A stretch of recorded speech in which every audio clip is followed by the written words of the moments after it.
नमस्कार, मी कृष्णा मधुकर लोलगे, नांदेड महाराष्ट्राहून बोलत आहे. नमस्कार, मी साक्षी कृष्णा लोलगे. आम्ही काल पहलगामला आलो होतो. तिथं वरी जे बेसन व्हॅली आहे त्याला मिनी स्वित्झर्लंड म्हणतात. तिथं आम्ही काल होतो. जेव्हा ती घटना झाली टेररिस्टवाली, तर त्या टाइमला आम्ही तिथंच होतो आणि आम्ही नेमकंच निघणार आणि 15-20 मिनिटात समजा थोडं लांब गेल्यावर आम्हाला एकदम गोळीबाराचा आवाज आला. आम्ही तातडीने मग खाली गेलो. आमचे जे घोडस्वार हेल्पर आहेत त्यांनी आम्हाला तातडीने तिथून सर केले आणि आमचे जे कोऑर्डिनेट होते, इथले जे काश्मीरचे कोऑर्डिनेटर आमचे जे IT सॉलिडेटनं ज्यांनी हायर केलं तिथं त्यांना, ते अहमद भाई आणि अल्ताफ भाई यांनी तातडीनं आम्हाला घेतले आणि हॉटेलमध्ये आम्हाला ट्रान्सफर केले. आणि जेव्हा आम्ही हॉटेलला गेलो आम्हाला कळालं की अटॅक झाला. आणि आम्ही जसं रस्त्यात बघत होतो तसं CRPF आर्मी वगैरे हे सगळं चालूच होते. आणि आम्ही जसं खाली आलो तसं कंटिन्यू आम्हाला केदार सरांचा ITC ट्रिपचे जे हेड आहेत त्यांचा कंटिन्यू रितू मॅमचा आणि केदार सरांचा कॉल चालूच होता. आणि त्यांनी आम्हाला कंटिन्यू आमचं म्हणजे विचारपूस करत होते की तुम्ही सेफ आहात ना, तुम्ही सेफ आहात ना.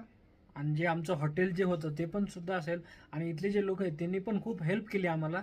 आणि शेवटी म्हणायचं म्हणल्यावर इथल्या लोकांमुळेच आम्ही फास्ट आलो, नाहीतर तिथल्या लोकांचं आम्हाला जर सपोर्ट नसला असता तर आम्ही तुमच्यासमोर हा व्हिडिओ बनलाच नसता. कारण तिथल्या लोकांनी आम्हाला जे सहकार्य केलं, लवकरात लवकर ते घोडस्वारनं ताबडतोब आम्हाला तिथून काढून दिलं. आणि आमचे जे ड्रायव्हर आहेत अहमद भाई, अल्ताफ भाई यांच्या कंटिन्यू फॉलोअप घेऊन आम्ही आज समजा पहलगामहून सकाळी लवकर निघून आम्ही पहलगामच्या बाहेर आलो. तिथल्या लोकांनी पण म्हणजे बाकीच्या लोकांसाठी खूप हेल्प करायलेत. म्हणजे त्यांनी त्यांच्यासाठी फ्री फूड, फ्री वॉटर असं स्टार्ट केलंय. आणि मेन म्हणजे त्यांनी आम्हाला बिलकुल असं काही वाटू नये याच्यासाठी खूप काळजी घ्यायलेत.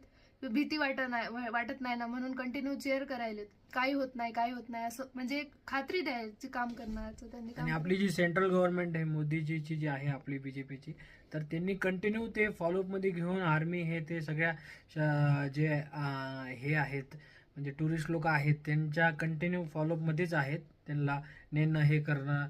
आमचं आताच मी एक न्यूज ऐकली की एकनाथ शिंदेजींनी एअरपोर्टला प्लेन वगैरे पाठवले एक्स्ट्रा, तर त्यासाठी काही घाबरू नये कोणी. पहलगामने हेल्पलाईन नंबर्स पण खूप सारे हेल्पलाईन हे ते चालू केलंय. त्याच्यामुळं म्हणजे कुठं काही शंका वाटलीच तर मग बरेच जण आहेत तिथं हेल्पसाठी आणि आर्मी जागोजागी उपस्थित आहे. त्याच्यामुळं काळजी काही घ्यायचं काम नाही. धन्यवाद.